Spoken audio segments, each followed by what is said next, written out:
en garde. Le balado a pour but de partager des histoires personnelles uniquement et non de vous inciter à entreprendre des thérapies ou à consommer des produits en particulier. Veuillez toujours consulter votre médecin au préalable si une avenue thérapeutique exposée lors d'une de mes entrevues semble intéressante pour vous. Gardez un esprit critique, mais ouvert. Et surtout, informez-vous. À part les pommes, épisode 14, nous sommes le 14 août 2024. Bienvenue. Petite correction au dernier podcast numéro 13. J'ai dit qu'on était le 7 juillet et non, on était le 7 août. Je veux juste pas que l'été s'arrête, c'est juste ça. Alors, cette semaine, j'ai rencontré Émilie Gauthier, qui est une femme, ma foi, extraordinaire. C'est une amie qu'on a en commun qui nous a mis en contact et elle est venue gentiment nous parler de son parcours à travers le cancer du sein.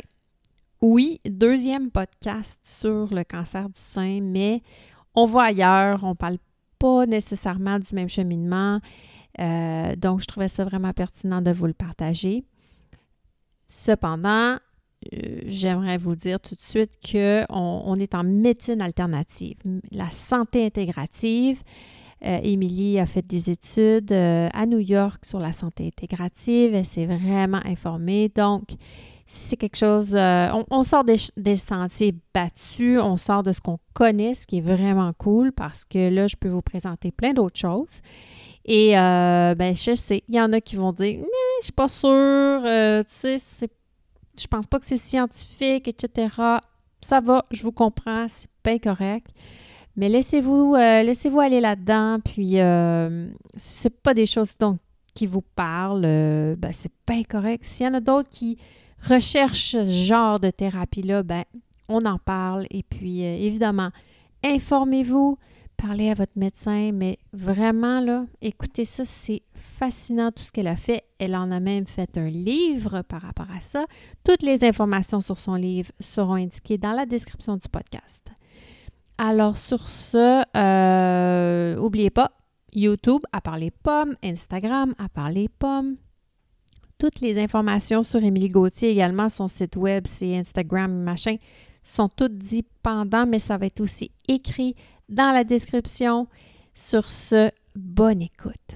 All right, come on, get the news over with. I want to hear the music. Bonjour Émilie. Salut! Comment vas-tu? Ça va très bien. Merci. Écoute, je suis vraiment contente que tu aies accepté mon invitation. C'est une amie en commun qui nous a mis en contact. Et quand j'ai lu ton CV, je peux dire comme ça, j'ai vraiment été inspirée puis ça m'a tenté de t'inviter. Et voilà, te voilà chez moi aujourd'hui. Merci pour l'invitation. C'est moi qui te remercie. Donc, je vous présente Émilie Gauthier. Et Émilie va nous parler de la maladie à laquelle elle a fait face. Je sais pas, tu vas nous expliquer ça. Ça fait combien de temps? Elle a eu un cancer du sein, on va le nommer. Puis, ça fait combien de temps que tu as eu ce diagnostic-là? J'ai reçu le diagnostic le 12 février 2020. OK, quand même récent. Ouais. Ouais. Et le cancer-free, ou enfin à partir du moment où on m'a officialisé tu rentres en rémission, c'était en octobre 2020, donc quelques mois après. Quelques mois après. Ouais. Wow, ça... OK, super. Pas trop duré. 6 mois de chimiothérapie et ensuite 1 mois de repos et ensuite la chirurgie. Puis au réveil de la chirurgie, là, c'est là que officiellement le 5 ans de rémission commence. Donc, voilà, dans lequel je suis encore aujourd'hui. OK, parfait. Et donc, bon, comment ça s'est passé, premièrement, au niveau médical? Est-ce que ça a été long avant d'être diagnostiqué? Comment ça a été? Moi, dans mon expérience, il y a eu 1 mois qui s'est passé. À peu près 1 mois entre le moment où j'ai découvert la bosse et en fait, ce qui s'est passé, c'est que accidentellement, j'ai découvert la bosse, comme vraiment, je faisais pas un self-test du tout. Moi, dans ma tête, le cancer, ça arrivait juste aux autres. Ça, c'est la première chose, un grand classique, n'est-ce pas? Mais surtout le cancer du sein, parce que j'avais tellement entendu dire que le cancer du sein, c'était génétique, que celles qui étaient appelées à venir faire des mammographies, c'était celles qui avaient des cancers du sein dans leur famille. Mais les autres, non, il n'y en a pas de danger, tu sais. Donc, je me rappelle d'écouter là, 2 de mes amis, entre autres, qui disaient qu'il fallait qu'ils commencent à aller faire les mammos parce qu'il y avait eu des cancers du sein dans leur famille. Puis moi, je les regardais de la place super détachée, là, comme « Ah, mon Dieu, ça me regarde tellement pas. Et donc, c'est ça. Donc, accidentellement, j'ai senti une bosse du côté droit. Puis là, je regarde du côté gauche. Ah ouais, elle n'est pas là. OK, c'est bizarre. Qu'est-ce que c'est ça, ce truc? Qu'est-ce que c'est que ce truc? Je suis allée voir rapidement ma médecin de famille qui l'a observé, qui l'a analysé, disons, et qui m'a dit « c'est 100% un kyste ». Elle m'a dit, elle m'a expliqué pourquoi elle me disait ça. Il est comme c'est un petit peu mou, ça se détache, on peut le palper, ça veut dire que c'est un kyste. J'ai dit, ah ouais, 100%. Elle dit, oui, inquiète-toi pas avec ça, là. Elle dit, finis tes menstruations, puis quand tu auras fini tes menstruations, donc dans un mois, si c'est encore là, on s'en reparlera. T'sais. Si c'est encore là, peut-être qu'on ira faire une échographie, mais inquiète-toi pas avec ça. Mais je suis sortie de la clinique, puis j'étais inquiète. Ben là. J'avais... Je voulais que ça soit un kyste, évidemment, mais j'étais pas bien. Je sais pas. Je peux pas dire que... une petite voix en dedans de toi qui... Ouais. Je sentais le besoin d'investiguer plus. Et donc, j'ai pris un rendez-vous pour une écho tout de suite. Elle m'avait donné la prescription. Tu sais, elle m'avait dit au cas où, dans un mois, on peut pas se voir, puis là, t'es bien inquiète. Tu prends un rendez-vous, mais j'ai pris un rendez-vous tout de suite en sortant de la clinique, finalement. Et une semaine après ça, quelque chose comme ça, quelques jours après, je suis allée faire l'échographie en m'attendant à ce qu'on me dise « Ben oui, c'est un kyste, écoute, ça va se résorber, là, puis faites-en pas avec ça, genre de truc. » Mais après, j'ai fait la mammo, puis ensuite, je suis rentrée dans une salle pour l'échographie et la personne qui est rentrée, la radiologue qui est rentrée dans la pièce, elle venait de voir les images de la mammo, puis c'était écrit dans son front que c'était un cancer. Ah ouais. Ils n'ont pas le droit Sans la biopsie, non. elle savait par la shape. Non. Elle me l'a pas dit, mais je l'ai lu dans son visage. Tu sais. Ouais. Et là, j'ai fait « Hein? Qu'est-ce qui se passe? » Puis elle a dit « Ben, c'est très inquiétant. Fait qu'il va falloir que tu prennes un rendez-vous rapidement pour une biopsie. » J'ai fait « Ben voyons, c'est pas un kyste. » Elle a dit « Oh non, c'est pas du tout un kyste. Non. » Et là, on a fait l'écho. Puis après ça, là, j'ai tout de suite pris un rendez-vous pour une biopsie qui tombait le jour de ma fête, le 31 janvier. Je vais toujours m'en rappeler, évidemment. Et fait que c'est comme à peu près un mois. Il y a eu 2 semaines avant la biopsie, puis après ça, 2 semaines d'attente après la biopsie. Et le 12 février, c'était le rendez-vous où j'allais recevoir la confirmation ou pas. Là, on allait savoir qu'est-ce que c'est exactement cette chose. Puis donc, 2 semaines d'attente. Je te dirais qu'entre la biopsie et le diagnostic, là, c'est la panique totale. Ben oui, le temps est tellement long. C'est effrayant. Ouais.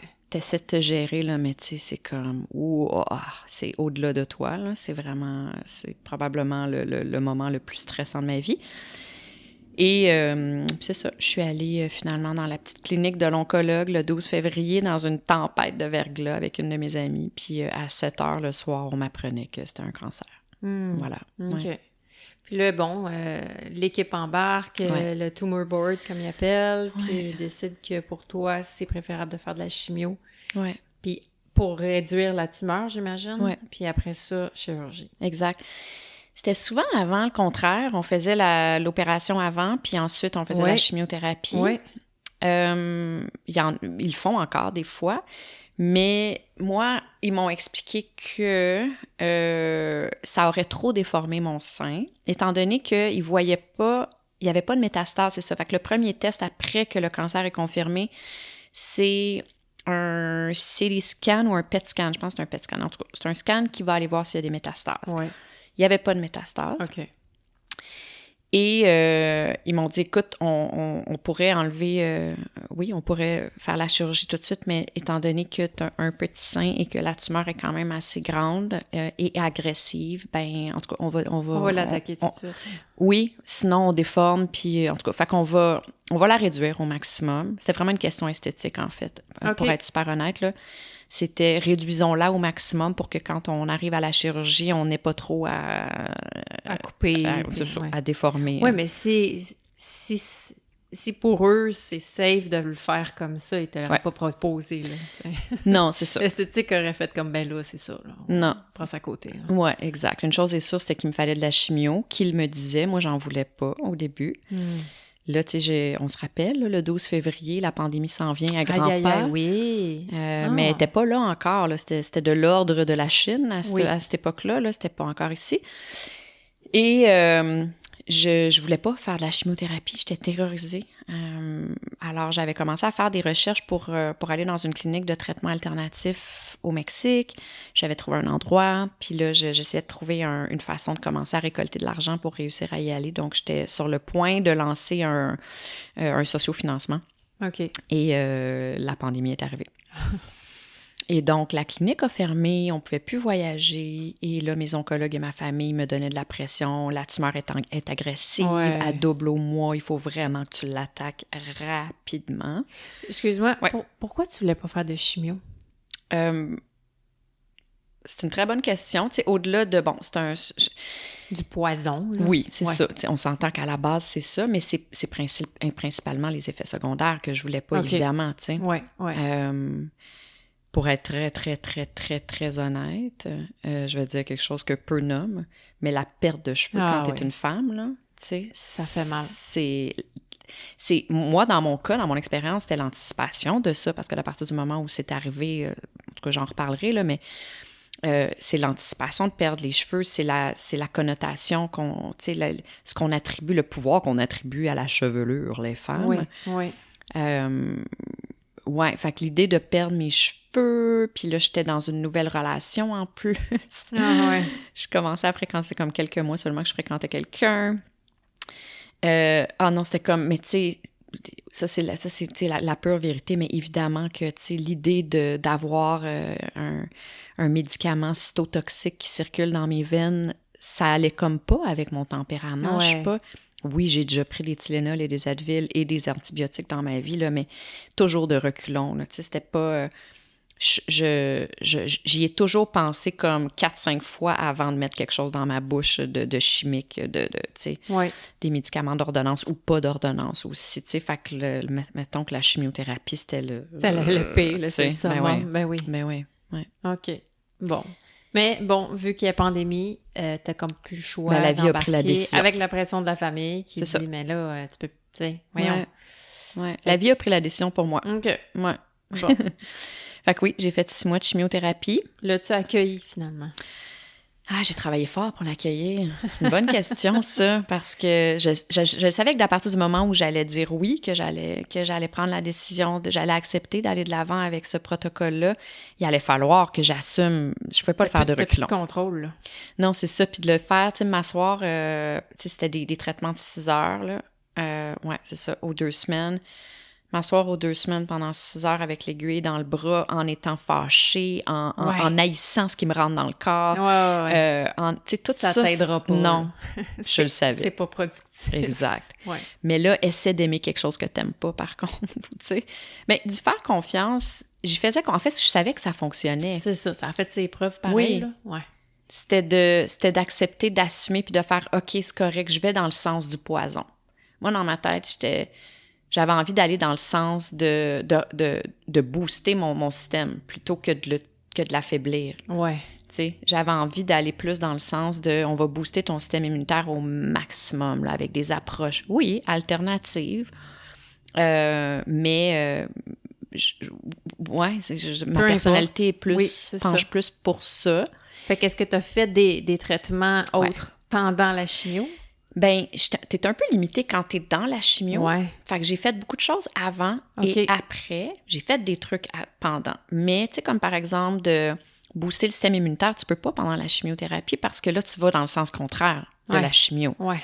La chimio, c'est un poison. Ouais. Fait qu'il faut que tu laisses le poison faire les choses. Si t'envoies dans ton système quelque chose qui va venir affaiblir le poison, ben ça sert à rien, là. Ouais.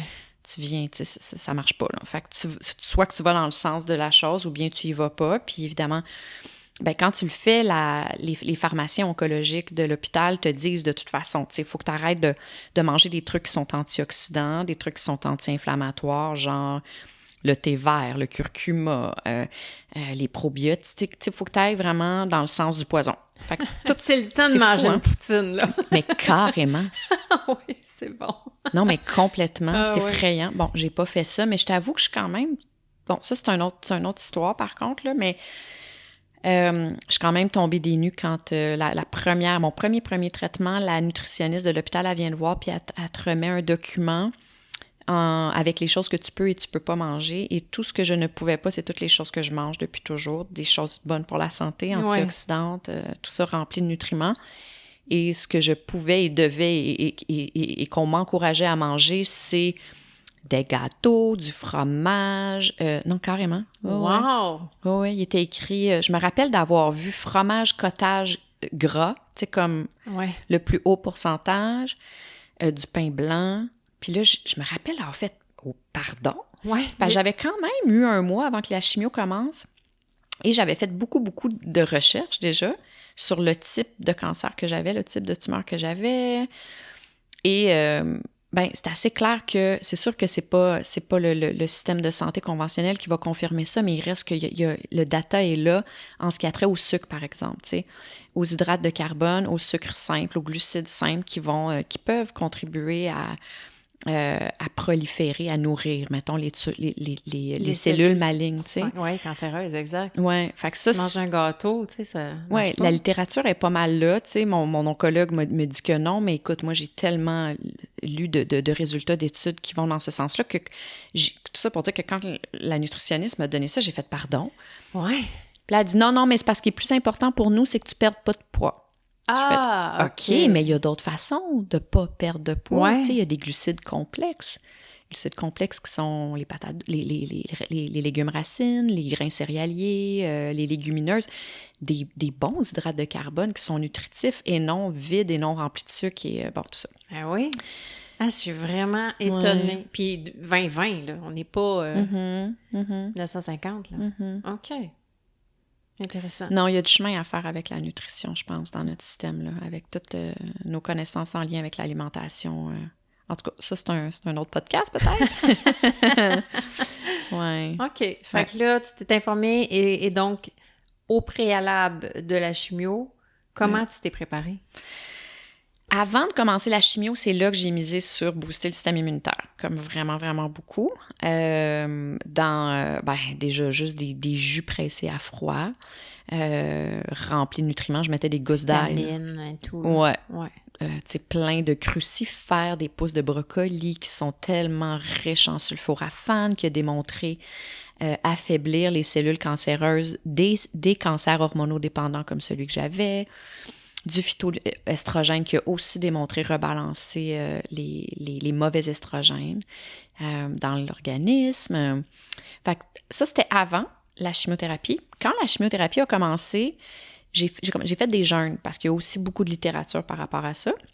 Fait qu'en fait, ce que je faisais, c'est que je faisais un genre de 36 heures de jeûne avant les cycles, les traitements, puis ensuite, je recommençais à manger à la fin du traitement. Fait que, écoute, ça a-tu aidé? On le saura jamais. Je sais pas. Okay. Mais j'ai fait ça. Puis qu'est-ce que le jeûne apporte? Ce que les études démontrent, c'est qu'il y a comme deux volets aux résultats. Il y en a un en lien avec les effets secondaires. On dit que les effets secondaires sont beaucoup, beaucoup moins élevés quand on a fait des jeûnes autour de la chimiothérapie. OK. Ça, c'est la première chose. Je peux confirmer que j'ai pas été noyée d'effets secondaires, comme vraiment pas. J'ai jamais été malade. Manquer d'énergie, oui, bien sûr. Puis, tu sais, comme peut-être le 24 heures après, j'avais 2 types de médicaments, puis il y a un des médicaments qui m'affaiblissait quand même. C'est comme un gros hangover, là, tu sais, OK. qui dure 24 heures. Mais mis à part ça, bien sûr que j'ai perdu mes cheveux et mes sourcils et mes cils. C'est difficile de contourner ça. Mais sinon, pas si pire. Est-ce que c'est à cause du jeûne?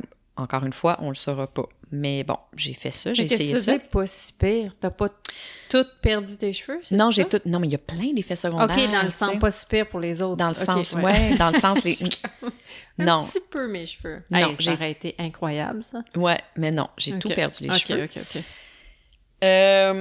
Non, tu sais, en termes d'énergie, en termes de... en termes de tout, là, tu sais, il y en a. Faiblesse générale, musculaire, mais pas trop de maux de cœur ou de choses comme ça. Là. Ça n'a pas été trop au niveau digestif. Non, j'ai pas eu trop d'effets secondaires. J'ai fait de l'acupuncture aussi. Ça, c'est l'autre chose que j'ai faite pendant les traitements de chimio. Oui. En fait, je faisais ce que j'avais le droit de faire, tu sais. Ouais. Je faisais ça, je faisais du massage, je sautais sur la trampoline. Oui. Parce que la trampoline a démontré vraiment aider à nettoyer la lymphe. La lymphe, c'est comme une rivière de détoxication, tu sais. Et après les traitements, dans les jours, entre mes cycles, en fait, j'essayais de donner un petit coup de main à mon organisme, finalement. Choses. Ben oui, exactement. Une bonne idée, ça. Et donc, j'ai fait ça. Puis ensuite, c'est ça. Fait que les massages, c'était-tu justement massage lymphatique? J'en ai fait. Ouais. OK. Ouais. Des massages, point. OK. Mais des massages, des drainages lymphatiques, j'en ai fait aussi. Oui, Okay. tout à fait. Puis en fait, tu sais, c'est quelque chose qui est suggéré pour quand on fait, après ça a été fait opérer puis qu'on se fait enlever se fait enlever des glandes. Absolument. Les glandes sentinelles en dessous du bras pour éviter une congestion. Exact. Ouais. Mais moi, j'ai pas fait de radiothérapie. Ceci étant, c'est ça, la radiothérapie, elle peut faire ça aussi. Mm-hmm. On m'a enlevé comme 2 glandes, je crois, ou 3 glandes en dessous du bras. Donc, après, surtout la chirurgie, là, j'ai fait beaucoup de drainage lymphatique. OK. Mais donc, le jeûne aussi, ce que ça dit, c'est que, étant donné que tu crave tes cellules, tu leur donnes pas à manger pendant 36 heures, mais la première chose qui va rentrer dans ton organisme, les cellules vont comme se garrocher dessus. Bon, là, écoute, s'il y a un médecin qui m'entend en ce moment, il va dire, OK, où sont les études? Est-ce que c'est prouvé scientifiquement? Au collège des médecins, probablement pas. Mais c'est des datas que j'ai lues, puis il y a des centres de recherche en lien avec le jeûne, là, tu sais, en Europe, il y en a. Là, Mm-hmm. C'est vraiment pas difficile de trouver les résultats d'études, puis c'est unanime, là, tu sais, c'est comme le jeûne a vraiment, vraiment des points positifs, là, autour des traitements de chimiothérapie. Ben, tu sais, logiquement, autant de bien manger nourrit bien tes cellules, ben l'inverse va faire en sorte que tes cellules vont manquer un petit peu de protéines, etc. Tu sais, je sais pas, logiquement, là, je dis peut-être ça, puis je sais rien, mais... Oui, mais c'est ça, c'est que la philosophie derrière, en fait, c'est que si la cellule est affamée, ben le produit cytotoxique, qui est la chimiothérapie, qui rentre dans ton sang, la cellule, tout de suite, elle va ouvrir la bouche grande, puis elle va le prendre au complet. Puis là, on parle de la cellule, on espère que c'est principalement les cellules cancéreuses, les mauvaises cellules. Malheureusement, la chimiothérapie n'est pas ciblée. En tout cas, celle que j'ai reçue n'était pas ciblée, donc elle attaque aussi les bonnes cellules. Mais tu comprends le principe, c'est vraiment, c'est ça. C'est de s'assurer que la mauvaise cellule, elle passe au cash. Là. Je comprends. Ouais. OK. Parfait. Fait que là, le jeûne, quoi d'autre? Pendant la chimio, c'est pas mal ça. J'avais pas le... Tu sais, il fallait que j'arrête tous mes suppléments, il fallait que j'arrête toutes mes vitamines. J'ai continué quelques trucs. Tu sais, en fait, je me suis pas mis à manger de la poutine à tous les jours, ça, c'est sûr. Je mangeais bien quand même, tu sais. Je mangeais bien. Oui. Mais t'as le goût de bien manger, on dirait que mentalement, t'as l'impression que t'aides ton corps aussi. Je sais pas, mais il me semble que si je mange du poutine, je fais le pas bien après. Il me semble que tu rajoutes une couche de poison, logiquement. Oui, puis avant que la maladie... Avant que tu aies une maladie, tu es invincible. En tout cas, là, je dis t'es comme si tout le monde vit la même chose, mais je pense qu'on est pas mal, on est plusieurs à se penser invincible, tu sais. J'en ai mangé des poutines dans ma vie, beaucoup, puis jamais je me suis sentie coupable. Puis, tu sais, peut-être le poids, là, à une certaine époque de ma vie, c'est comme, bon, si je mange une poutine, je vais prendre du poids. Mais je pense pas m'être inquiétée de ma santé, tu sais, vraiment, là, jusqu'à temps que la maladie frappe, je fasse « Oh, OK, je ne suis pas invincible, finalement. » Ouais.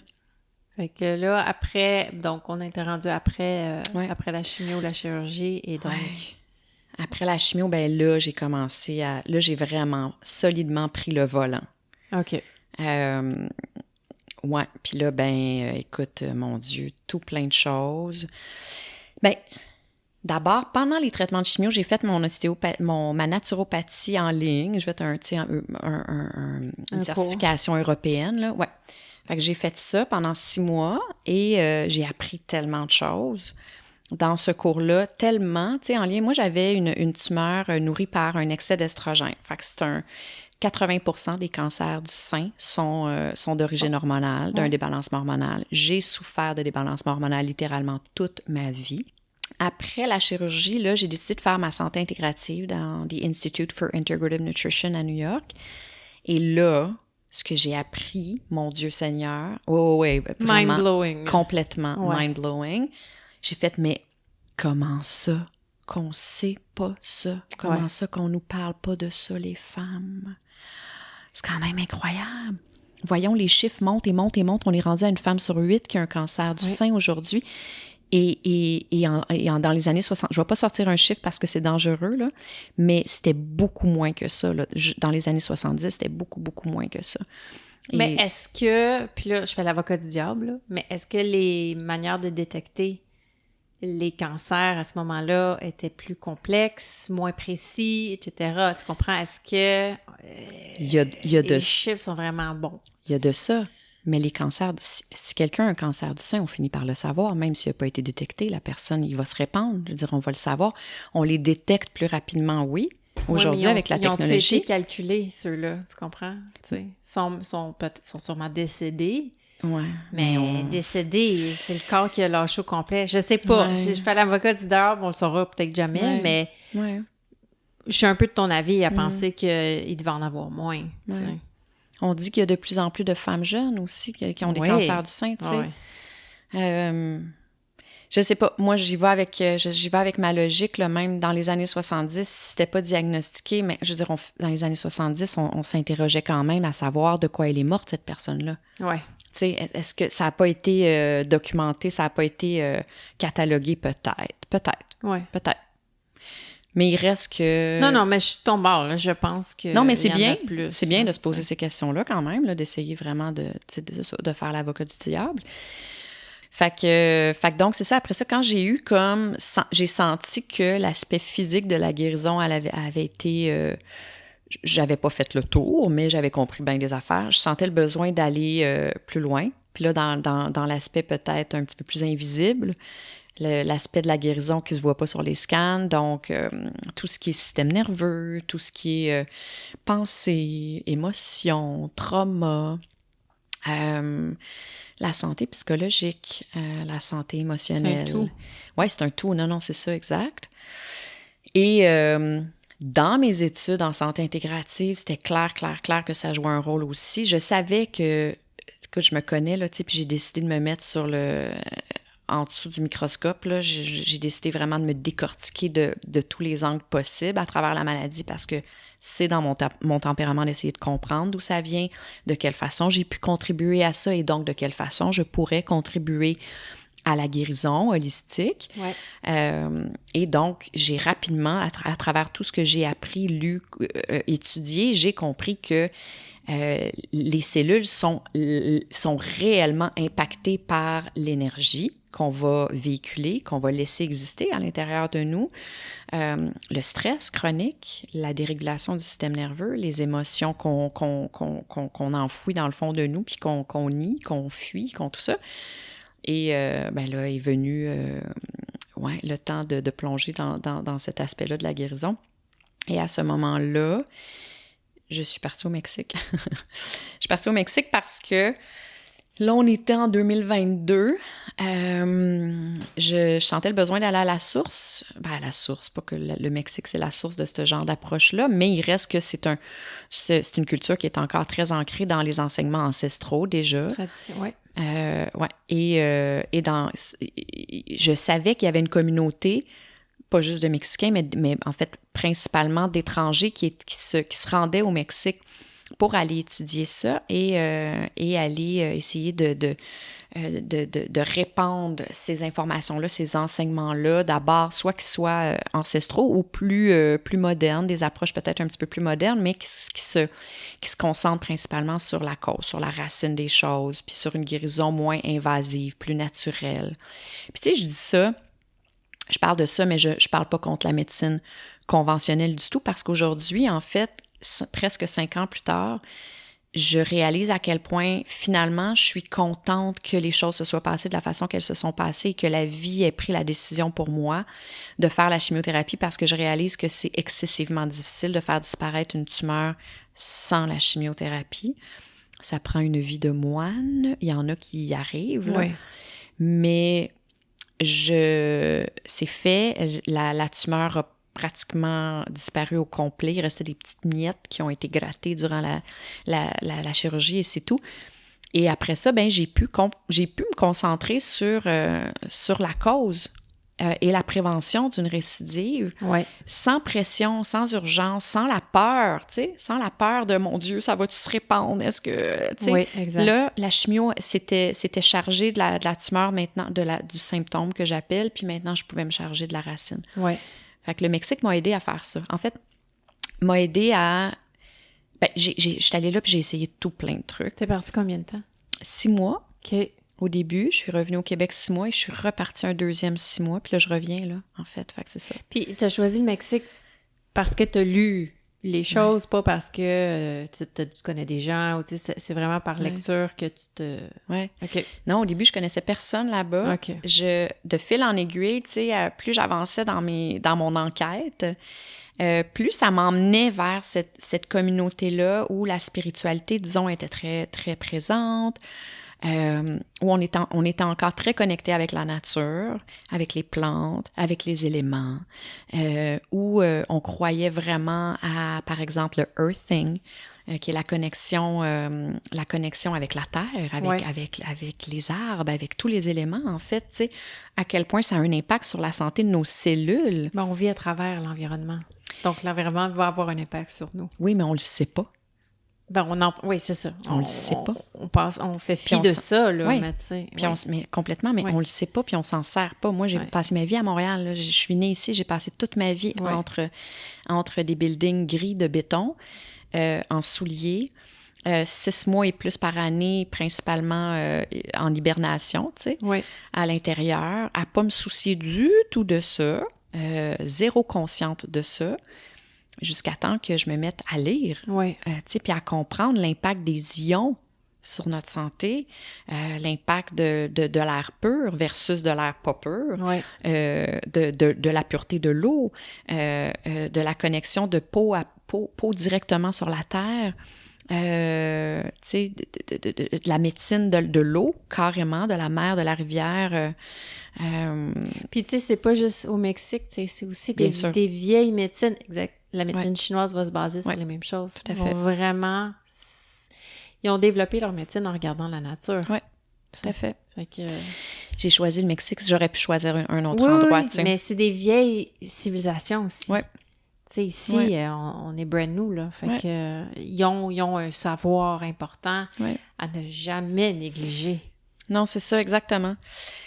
Écoute, j'ai choisi le Mexique parce que je savais qu'on y pratiquait le Chanzu, par exemple, qui est une thérapie aquatique dans l'eau pour libérer les traumas. Enfin, il y a plusieurs approches somatiques. Puis j'avais étudié les approches somatiques, donc pour libérer les empreintes traumatiques dans le corps, celles qui sont vraiment de l'ordre, là, tu sais, des fascias, des cellules, tu sais, vraiment une énergie stagnante dans le corps et non du mental, là, vraiment pas. Moi, j'avais intellectualisé beaucoup de choses, mais là, j'étais comme rendue à faire, OK, mais là, le corps, là, il y a un travail à faire par lui-même. Tu sais, mais il faut que je l'aide.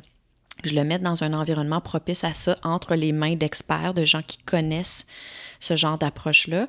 Le Chanzu, c'en est une. Je savais que c'était pratiqué beaucoup au Mexique. Mais tu sais, juste les immersions dans l'eau froide, la danse somatique, les mouvements somatiques, la méditation, évidemment, sous toutes ses formes, le yoga kundalini, le Shirin-yoku, justement, japonais, qui est une approche, en fait, une immersion dans la forêt, tout simplement, là, pieds nus, en silence, pour vraiment se connecter avec les éléments.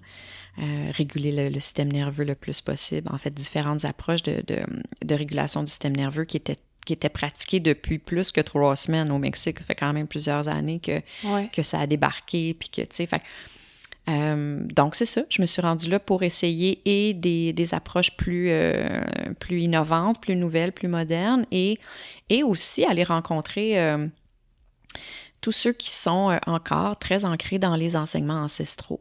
Au Mexique, c'était les chamans, puis les psychédéliques, la médecine des plantes de toutes sortes, pas juste les psychédéliques, mais les plantes. Les thés, les décoctions, machin. Ouais, les herbes, tout ça. Ouais, donc voilà. Ok, t'es allé faire ça pendant 6 mois de temps. Ouais. Tu t'es découvert une passion vers ça. T'as-tu senti que tu as libéré plein de choses en faisant ça? Ah mon Dieu, ma vie a changé. Parce que c'est beau l'essayer, mais Ouais, est-ce que ça a fonctionné? Écoute, il y avait une Émilie avant, puis il y a une Émilie après. Ça, Ok. c'est sûr. OK. C'est sûr. Il y a plein de choses qui se sont passées pendant ces 6 mois-là. Il faut dire aussi que 2 semaines avant de quitter le Québec, il y a une maison d'édition qui m'a contactée pour me proposer l'écriture d'un livre de croissance personnelle, puis qui est devenu mon chemin de guérison, en fait. Donc, en partant au Mexique, j'avais ce mandat-là d'écrire un livre, de documenter. Je savais, en fait, que ça allait être ça.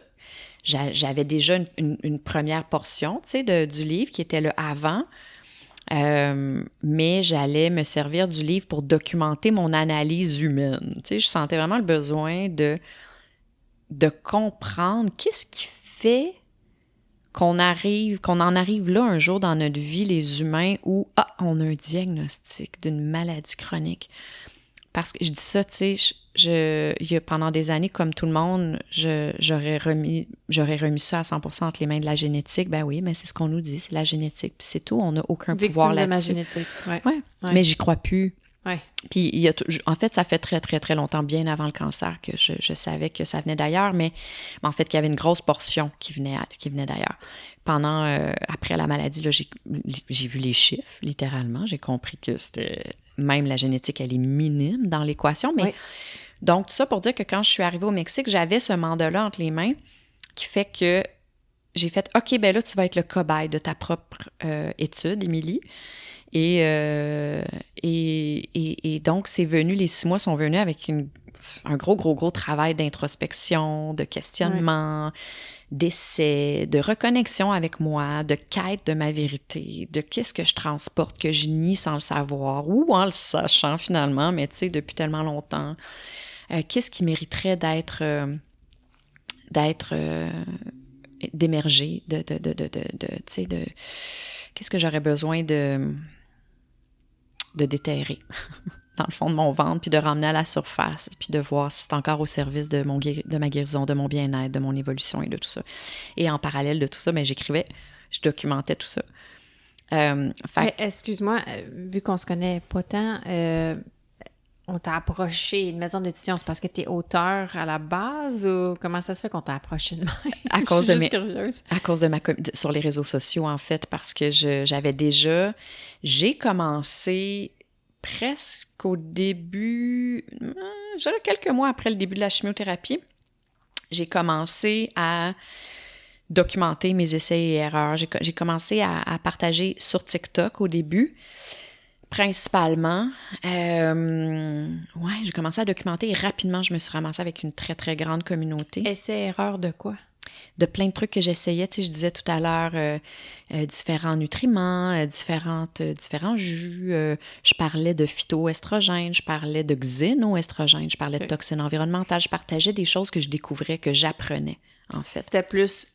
C'était-tu juste en lien avec la nutrition ou non. Il y avait, c'est ça, tu partageais C'était la thérapie, n'importe quoi. OK. Ouais, tu sais, juste disons ça, là. J'ai eu, je vais en parler parce que c'est quand même 80% des cancers du sein, fait que c'est quand même assez important. La tumeur que j'avais, c'était une tumeur qui était nourrie par un excès d'estrogène, qui était, c'est ça, nourrie par, un HER2, estrogène positif qu'on appelle. Et j'étais comme, OK, mais encore, pourquoi j'ai un excès?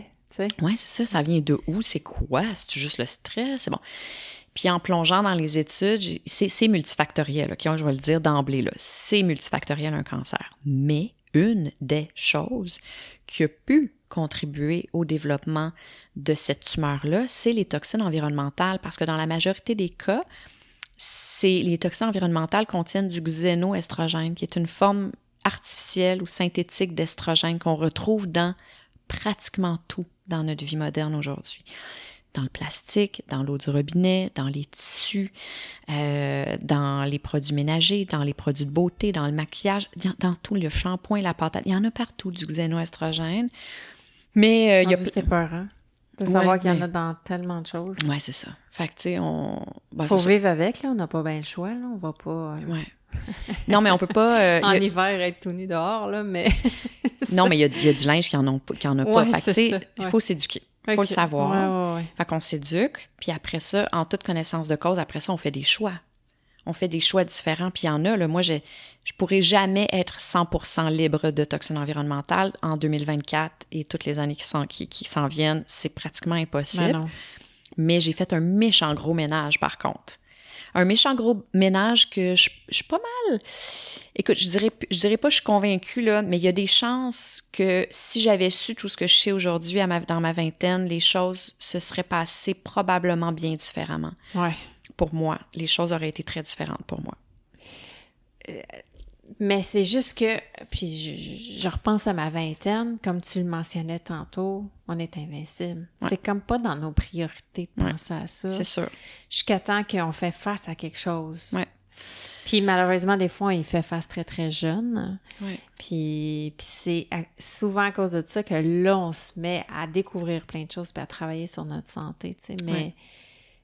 Tu sais, mettons, ce podcast-là, c'est sûr que j'aimerais ça que la génération des 20 ans l'écoute, on s'entend, là, si ça peut prévenir, mais malheureusement, j'ai l'impression qu'il faut avoir un peu de vécu pour le comprendre puis le mettre en pratique. Mais je suis d'accord, ça, c'est sûr. Ça, on ne s'ostinera pas là-dessus, là, complètement. Mais... ça fait pas de mal que de le dire mon Dieu, à ces gens-là non plus. Il faut le dire, exact. En fait qu'il faut le dire. Mais c'est fou. Toi, tu t'es informé où, comment tu départages, qu'est-ce qui est bon, qu'est-ce qui est pas bon, parce qu'on s'entend, il y a une littérature qui des poubelles aussi, là. Mais il y a des sites scientifiques. Ouais. Il y a des sites fiables. Faut juste pas aller dans les sites pas fiables. Non, mais c'est vrai. Ouais. Je veux dire, NCBI, Mayo Clinic, PubMed, c'est des sites scientifiques prouvés, fiables, qui sont des réelles références. Là. Je vais pas aller écrire le diagnostic de Tikkun sur... Non. Ben non, tu sais. D'abord, il y a ça, puis après ça, mes études. Donc oui, tu avais des livres aussi avec les études. Là, ouais, c'est ça, exactement. Là, The Institute for Integrative Nutrition, c'est une institut qui est à New York, mais les gens viennent de partout dans le monde pour aller étudier là. C'est l'institut, là, avec un gros I, qui est reconnu partout dans le monde. Tout plein d'anciens médecins et encore des ND ou des médecins qui vont aller prêter leur voix ou qui vont aller prêter leur expertise, c'est-à-dire là, dans cet institut-là. Évidemment que la santé intégrative, on ne parle pas de science proved encore, malheureusement, parce que, c'est ça, il y a voilà.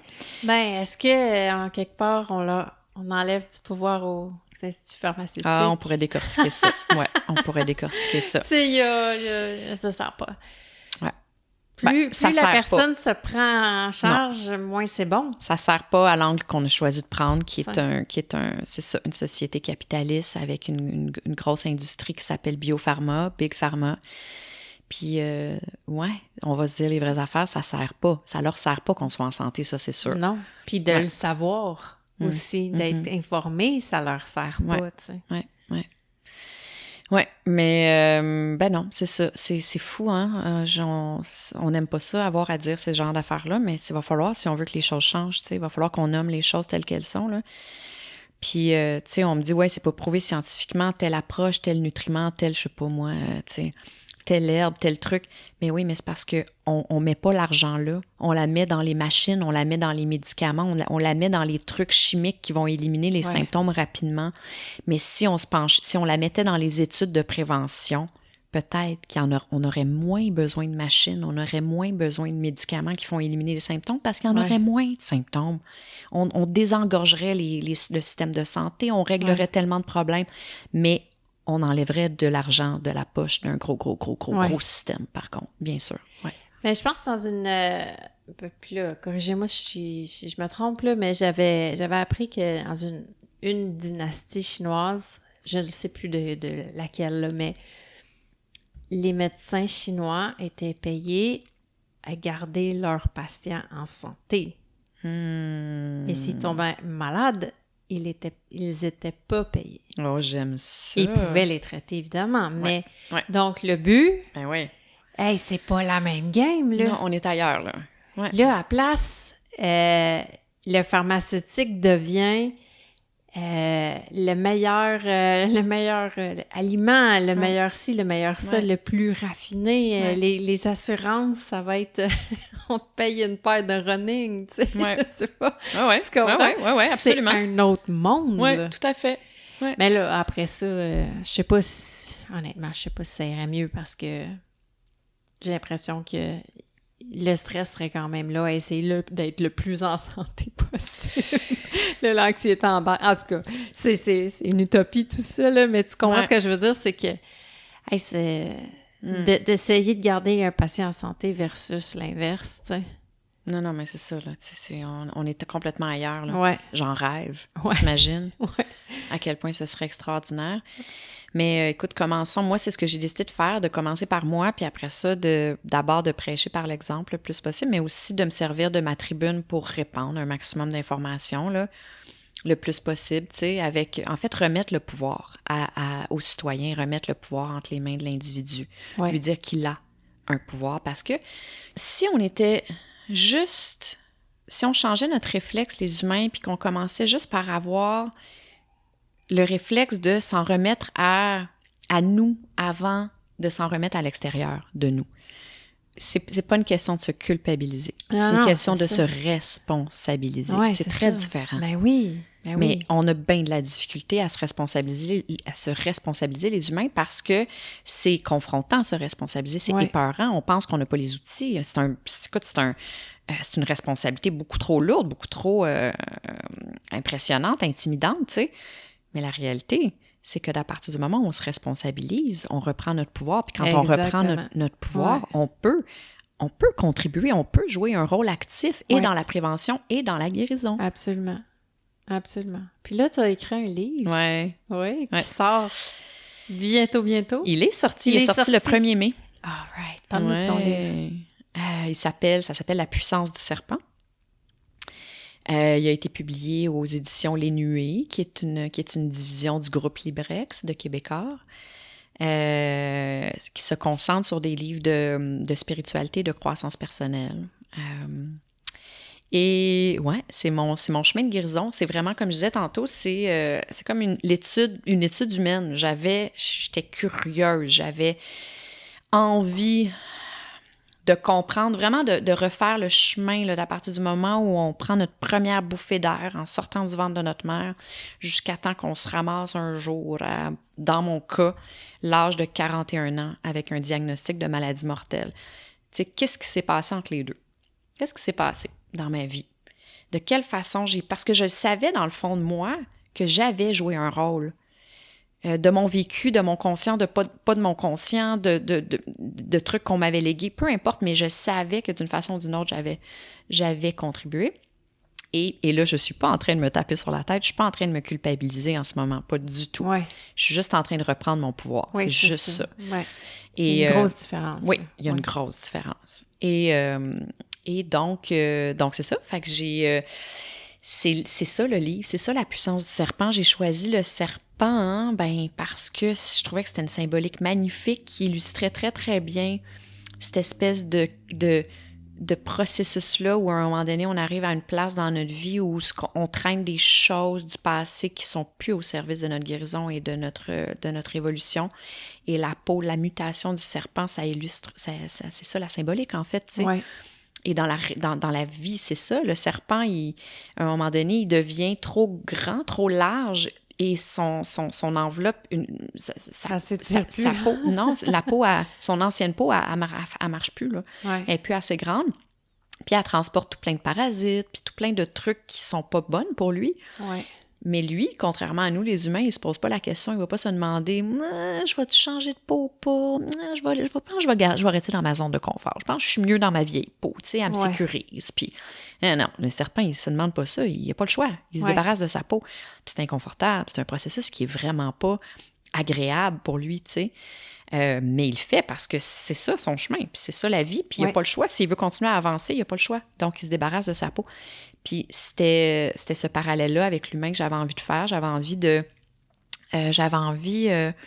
de susciter une réflexion par rapport à ça, parce que nous, les humains, contrairement aux serpents et à tout plein d'autres animaux, en passant, qui font ça aussi, le homard en fait partie, se débarrasse de sa carcasse à un certain moment de sa vie, nous, on reste dans notre zone de confort parce qu'on a peur. On est mené par notre système primitif, notre système de survie, notre système nerveux primitif qui nous fait croire, de façon inconsciente évidemment, que c'est dangereux de sortir de notre zone de confort. Il faut rester dans ce qu'on connaît, même si c'est faussement confortable, même si ça nous fait stagner, même si on n'est pas heureux, même si, tu sais, on n'est pas complètement, je sais pas, tu sais, on reste là parce qu'on pense que l'inconnu, c'est dangereux. Fait qu'on reste dans nos vieilles bottines. Fait que le serpent, pour moi, c'était une super belle symbolique avec laquelle j'avais envie de travailler. Donc voilà, La puissance du serpent, qui est un livre qui se lit super bien, qui commence avec ma naissance, puis qui arrive... non, c'est pas vrai, le prologue, c'est le diagnostic, mais après ça, je reviens en arrière. Donc, le premier chapitre, c'est ça, c'est ma naissance, et je me pose des questions dans l'état global de mes parents, l'état psychologique, émotionnel de mes parents, de mon environnement, de l'éducation que j'ai reçue, autant à l'école qu'à la maison. Après ça, le secondaire, qu'est-ce que j'ai vécu. Ensuite, ma carrière dans la performance. Je parle du déni, je parle des masques que les humains ont tendance à porter pour fitter, pour sentir qu'on fit, pour être certain qu'on va être aimé, qu'on va être accepté, qu'on va appartenir. Exactement. Voilà, tu sais. Et je me souviens, moi, qui a été maquilleuse en cinéma pendant 22 ans, qui a travaillé dans la fiction pendant si longtemps et qui a souffert beaucoup de ce manque de vérité-là, puis pas juste devant la caméra, je parle pas juste des acteurs, je parle de nous aussi, tous les artisans qui travaillent, qui œuvrent dans ce milieu-là, puis là, je parle de ce que j'ai connu moi, mais je sais très bien que c'est la même réalité dans tous les domaines, là. Les humains, on se dit pas les vraies affaires parce qu'on se le dit même pas à nous-mêmes, tu sais. L'authenticité. Hein? Oui, tu sais, on se protège nous-mêmes, on veut pas aller dans certaines zones. On veut pas blesser d'autres mondes, on veut pas... Il y a ça aussi, ouais. Mais on est surtout dans le déni de nous-mêmes, et donc... Et on veut donc bien être toujours la bonne personne, on veut toujours être up la vie, être positif, parce que c'est aussi ce qu'on a appris, on a été conditionné à ça. Les humains, dès l'enfance, tu sais, quand on pleure, il faut qu'on s'en aille dans notre chambre. Quand on fait une crise, qu'on est en colère, il faut qu'on aille dans notre chambre parce que c'est dérangeant, c'est pas poli, c'est pas positif, c'est lourd, c'est désagréable pour nos parents. Fait que let's go, va-t'en dans ta chambre. Versus quand on est de bonne humeur, on est heureux, ben là, on reçoit tout plein d'amour, on est... Tu sais, fait que notre ADN enregistre ça, notre inconscient enregistre ça. On comprend que quand on est heureux puis qu'on est bien, les gens nous aiment, puis quand on n'est pas bien, on est repoussé, on est rejeté, tu sais. Donc, on rencontre les gens, comment ça va? Ils me disent, ben ça va bien, ça va très, très bien. Ça fait 72 heures que je pleure en petite boule en dessous de mes couvertes, mais non, ça va très, très bien, tu sais. Mais il y a ça, mais il y a aussi juste envers nous-mêmes, tu sais. On a... La zone de confort, c'est aussi de ne pas aller dans certaines zones inconfortables intérieures qui peuvent être des vieilles émotions qu'on traîne, qu'on ignore, qu'on va repousser et à l'aide de toutes sortes d'échappatoires communs et banalisés dans notre vie, là, de l'ordre des choses à l'extérieur de nous, là, autant l'alimentation que le sport, que la sexualité, que les réseaux sociaux, que la drogue, que les médicaments, que l'alcool, que tout ça va nous aider à nous éloigner de notre vérité. Mais moi, je considère que c'est un gros, gros, gros élément dans la maladie. Ça, cette déconnexion-là d'avec nous-mêmes, tu sais, vraiment. Fait que je parle beaucoup de ça dans le livre. Wow, fait que c'est comme une autobiographie avec des éléments de ce que tu as appris, de tes études et tout ça, inclus dans ton autobiographie, finalement. Mais c'est comme tu décortiques ta propre vie puis avec ce que tu connais. Ouais. Je me sers de mon expérience. Je dirais pas une autobiographie, OK. mais je me sers de mon expérience pour comprendre. Okay. Fait que je mets mon expérience au centre de la table. Je la décortique publiquement. Ouais. Pour essayer de voir qu'est-ce qui s'est passé là pour que ça serve. C'est vraiment pas... C'est pas dans le but de partager. C'est vraiment pas une auto... En tout cas, ouais, je comprends la différence. Ouais. Ouais, c'est ça. OK. Ouais. De baser sur ça, regardez ça s'est passé, puis ça a donné ça comme expérience, etc. Mais vraiment intéressant, ben c'est assuré que je vais le lire. C'est sûr. Puis, en finissant, as-tu des choses à plugger à part ton livre que tu as dit, là, mais... Est-ce qu'on peut te suivre sur TikTok encore? Est-ce que tu en fais encore? Oui, mais je suis un petit peu plus dans Instagram, là. Instagram? Ouais, je suis plus Instagram. On dirait que TikTok, c'est comme... Je sais pas pourquoi, je trouve ça comme trop éloigné de moi. C'est ma plus grosse communauté, elle est là, tu sais, elle est sur TikTok, mais je continue là de publier. Mais bref, sur Instagram, je suis un petit peu plus présente. Ton nom sur Instagram? C'est emily.coach.santé. OK. Parfait. Ouais, sur TikTok, c'est la même chose, mais pas de point. Emily Coach Santé. Sur Facebook aussi, j'ai quand même une bonne communauté. Écoute, là, moi, je fais de l'accompagnement maintenant one-on-one. J'accompagne des gens à reprendre le pouvoir de leur bien-être holistique. Des programmes de coaching en santé intégrative qui durent 6 mois, 3 mois. On fait ça virtuellement. Je fais des programmes de coaching de groupe. En ce moment, je suis en plein cœur de 1, que j'adore. C'est vraiment merveilleux.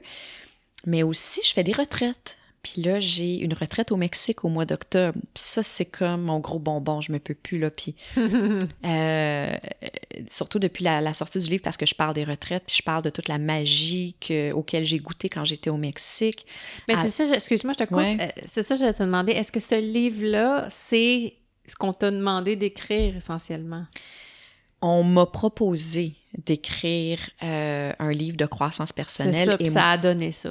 Ben oui. OK. Ouais, moi, je me suis servi de ce que je connaissais, c'est ça, évidemment, de mon expérience. C'est ça, c'est pas un deuxième livre, là. C'est l'aboutissement de tout ça. OK. Ouais, c'est tout ça. Ouais, c'est tout ça.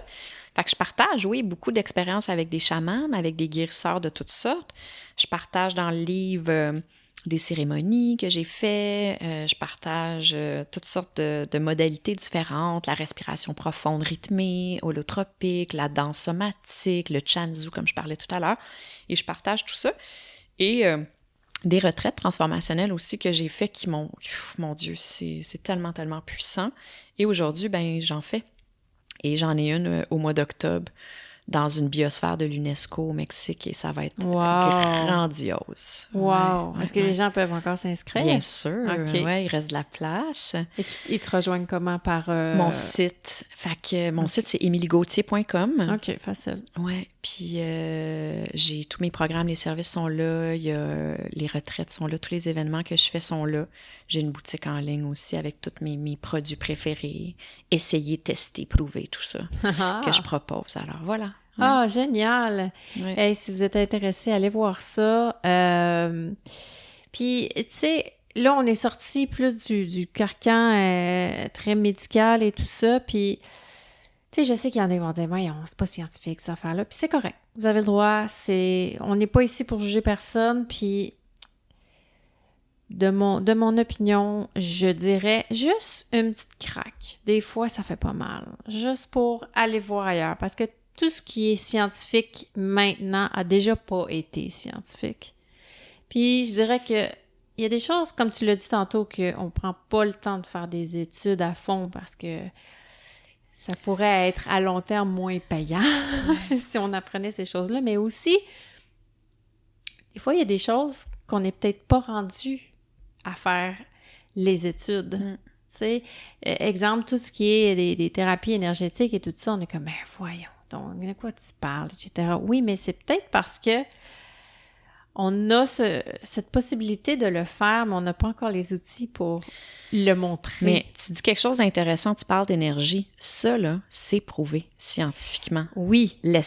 L'énergie, on le sait qu'on est fait d'énergie, les êtres humains. Absolument. T'sais? Mais tu sais, mettons, il y a des gens qui vont traiter à distance. Puis là, le monde tu me niaises, tu sais. Puis, je serais la première à dire, tu me niaises-tu? Cependant, est-ce que c'est juste pas scientifique ou c'est qu'on n'a pas rien développé encore pour montrer ça? Une chose est sûre, ce n'est pas prouvé scientifiquement. Ouais. C'est pas prouvé scientifiquement, mais ce n'est pas prouvé scientifiquement que ce n'est pas efficace. Ouais, c'est ça. On l'a juste pas étudié. Fait que moi, je dis la réponse est dans ton ventre. Ouais. Si tu es capable de réellement te connecter avec toi, là, puis d'être réellement à l'écoute, d'être un parent bienveillant envers toi-même, là, puis d'être vraiment comme de te connaître tellement que tu vois, là, oh, OK, non, ça passe pas. Oh, ouais, OK, tout d'un coup, il y a comme, tu sais, ben, tu vas l'avoir ta réponse. Ouais. Fait que c'est ça que je suis allée faire. Moi, j'ai essayé, puis j'ai fait, ah ouais, non, ça, c'est pas sûr. Ah, ça est pas, et c'est plus, tu sais. Oui, la petite voix qui passe vite. Le premier coup, là. Ça, c'est la belle intuition. Le corps, il parle, là. C'est pas juste une voix, c'est les ressentis. Il faut t'apprendre ton langage parce qu'on l'a tout différemment. Tout à fait. Mais il y en a que ça va être très physique. Oh mon Dieu, tu sais. Ouais. Mais d'autres vont avoir un petit « fais pas ça ». Puis là, hop, là après ça va avoir toutes les excuses pour le faire qui vont passer après. Tu vas dire « ben non, c'est logique ». La première qui a passé, elle a dit « non, fais-le pas ». Ouais. Puis tu l'as complètement ignoré, tu sais. Fait que c'est d'apprendre un petit peu à s'écouter. Absolument. Puis de connaître plus ces messages, là, mais tout ça pour dire que c'est correct. Si vous avez besoin de vos études et tout ça, c'est bien correct. Moi, je vais pas juger, mais je pense qu'il y a de la place pour ces autres médecines-là. Puis peut-être une mini-ouverture. Commencez doucement. Puis il y a un monde fascinant là-dedans. Puis à un moment donné, quand tu rentres là-dedans, tu découvres des choses, tu comprends des choses qui sont fascinantes, là, tu sais. Mais, tu sais, ça va venir au Québec, on va finir par faire équipe, là. La médecine conventionnelle et les médecines complémentaires et alternatives. Aux États-Unis, c'est là. Oui, moi, en Europe. Et en Europe aussi. Là, moi, mes camarades de classe à The Institute for Integrative Nutrition, il y en a beaucoup qui sont dans des cliniques médicales conventionnelles aujourd'hui, là, qui font équipe avec des médecins en prévention, là, ou bien en accompagnement en parallèle. Là. C'est ça. Tu sais, on n'est juste pas là au Québec encore, mais il faut qu'on fasse équipe parce que la formule actuelle est en train de s'écrouler, puis on le voit bien, là, tout le monde le voit, tu sais. Ça fonctionne, on les a aussi, on le voit, là, tranquillement, pas vite, que la médecine s'ouvre à toutes ces approches-là. Les psychédéliques sont rendus à l'hôpital aujourd'hui. Oui, exactement. C'est bon. Ben, c'est ça. Tranquillement, c'est ça. Prends du chemin. OK. Merci beaucoup, Émilie, d'être venue. Merci à toi. Ultra intéressant. J'espère que vous en avez appris. Ça vous a permis d'évaluer votre condition, peut-être aller visiter ce qu'elle fait si ça vous intéresse. Puis, entre-temps, allez liker mon podcast si ça vous tente, si vous aimez ça. À part les pommes sur Instagram, abonnez sur YouTube et tout ça. Et puis, écrivez-moi si vous voulez participer. Ça va me faire plaisir d'écouter vos histoires.